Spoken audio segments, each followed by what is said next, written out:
This is Professor Darif Sides. This video calculates a confidence interval for the mean when sigma is unknown. It's more common that sigma,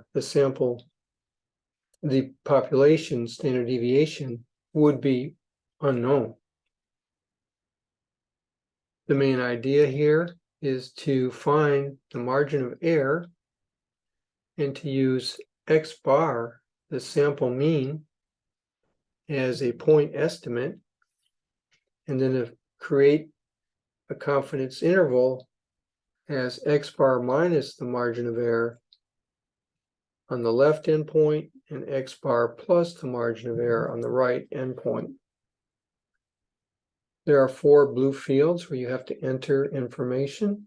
First, the level of confidence.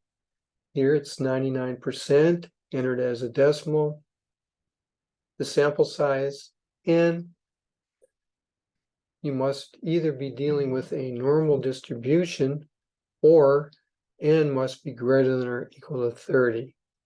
36 here meets the second criteria.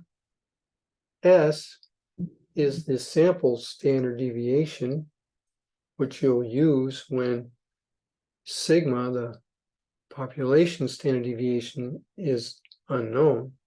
You'll use S instead. Alpha is calculated. It's the complement of the level of confidence. It's the level of significance, the area in the two tails, as opposed to the central area of the level of significance. E uses a t-distribution confidence function in Microsoft Excel to calculate the margin of error. X bar, your sample mean, has to be entered. And then the left and right endpoints of the confidence interval are simply X bar minus the margin of error and X bar plus the margin of error.